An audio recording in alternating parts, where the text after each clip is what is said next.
How's it going, y'all? Wallamoose here, and in today's video I'm going to show you how to submit cards to PSA for grading. I get a lot of people ask me all the time, so I figured I'd just make a video on it. My brother recently pulled the Groudon illustration rare and he wants me to send it off, so perfect time to make a video. Let's jump into it. Alright, I don't know how long this video is going to be, but I would recommend watching it in its entirety because there's going to be very important things all throughout, and PSA is very strict about their guidelines and you want to make sure you don't leave anything out. So before we send off, let's go over how to choose cards that are grade worthy, and that goes into pre-grading.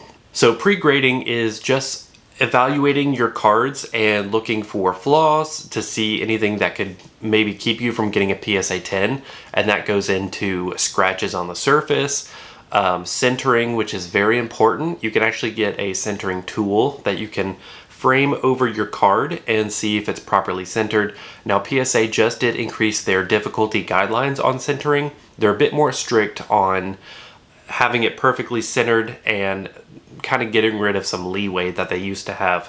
Now I've got a little clip next to me of me centering my card with a little tool. I'll have a link in the description below. It can be found on Amazon or anywhere. Now in addition to surface scratches and centering, you're going to want to flip the card over and look for any white spots on the corners. Now white spots on the corner is going to be your biggest block against getting a PSA 10. So you're going to want to make sure every card you send in is perfectly pristine on the edges. So as I was editing, I remembered I forgot something. So if you have a promo card in like the cellophane wrapping, make sure you open it if you want the card graded. If you leave it in the wrapping, they'll grade it as a sealed product. So make sure you always open the cellophane packaging. And after you have thoroughly looked over your cards, you want to make sure you wipe it off of any dust or debris because PSA does not do that for you. Some other companies like Tag or maybe CGC does it for you, but PSA just does it as is. So you want to make sure you get any dog hair, lint, debris, anything off your cards, and put it into a fresh penny sleeve. Now don't put it into a top loader yet. I'm going to go over that in a second. They have very specific guidelines on what you need to send your card in. Now let's jump over to the screen capture and I'll show you how to start a submission. Alrighty, so after you've done your pre-grading and chosen which cards you want to send in to PSA, we are going to go over to psacard.com, and in the top right hand corner you'll see Start Submission. I would recommend doing this on a computer as opposed to your phone, just because it's easier. So after we hit Start Submission, it took us to the Submission Center page. We can go ahead and get started, but let's go down here and check out the prices. These change frequently, and in times where Pokemon is very popular, the lead times may be different. So the TCG bulk and value bulk are for PSA members, which is like $100 something a year. So that's not going to apply to us. We're going to go over to value. Now value is $24.99 per card, and it has a 45-day turnaround. It's pretty accurate. It takes a while. And then the maximum insured value is $500. So this is very important. This is $500 per card. So let's say you send in a card that is about $100 raw. If you score a PSA 10 and the value of that card goes to, let's say, $700, you will be upcharged upon return sending for that extra insurance. So just keep in mind, if you score really well on a high value card, you will be upcharged at the end. But for most cards that are $500 or less, there will be no upcharge. So let's go back up and start our submission.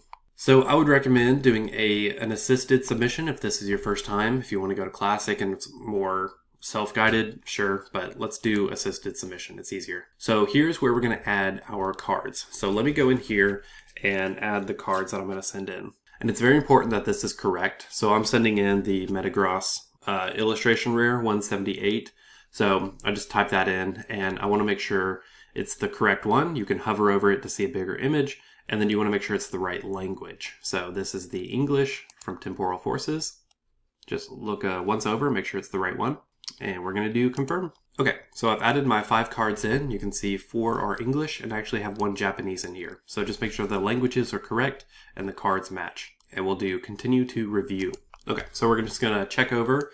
We got the $24 per item with the $500 max value because nothing is really more than that. We're going to check over it, make sure it's all right. They're going to try to upsell you for quicker turnaround, but we are not going to fall for that because we are not made of money. And then we can see our total down here. So this 124 will actually be charged after they grade, but you will be charged today for shipping. So continue to checkout.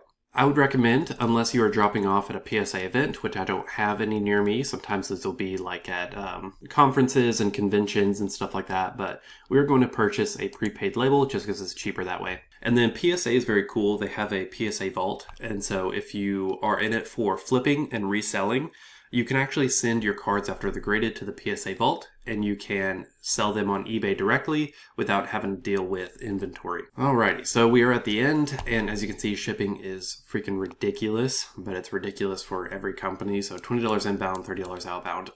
But it is insured, so if anything happens, you'll get your money back. So now it'll be taken to your submission page, and this is all the instructions on how to submit, but I'm going to go over that in a second. So here you can print your shipping label and print your submission form. Now this submission form is very important. You want to follow instructions very carefully, but I'm going to go over that as I package. So grab all this stuff, and then we are going to start packaging. Alrighty, so we got all of our cards in our fresh penny sleeves, and now we are going to package it up to send it off. Now, PSA requires that you send these off in what are called card savers, and they look like this. I'll link them in the description below.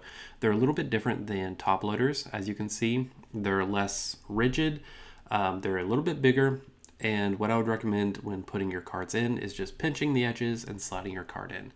Make sure you don't scuff into the edges, and you're good to go. So we've got all 5 cards in our card savers now, and we're ready to package them up based on their requirements. So they'll send you a shipping list. Make sure your cards are in the same order as your shipping list, the top one being on top, and so on and so forth. So we got our cards in the correct order, as we can see here.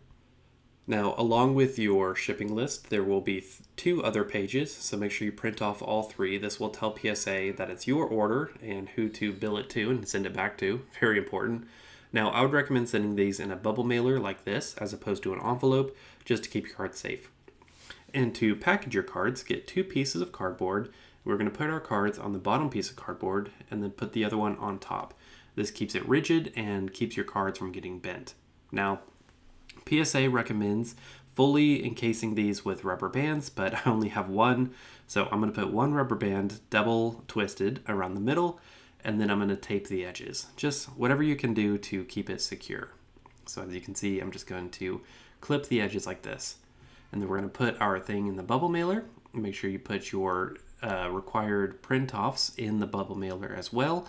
It's very important that you do not forget that. We're going to secure it with some tape. And last, you're going to put your shipping label, and they will also give you a barcode to tell them which order is which. Put that barcode on there. Alrighty, so after your submission, if you go back to your account, your submission center, you will see this in progress. And then let me show you what it looks like after it's been submitted. I can show you a previous one. So once it's been submitted, you'll send it in, and under your account, you can see a timeline of exactly where your cards are. So order, arrived, prep, research and ID, grading. Each one takes a while, like a week per. So it's a long process, but you can see exactly where your cards are in the process.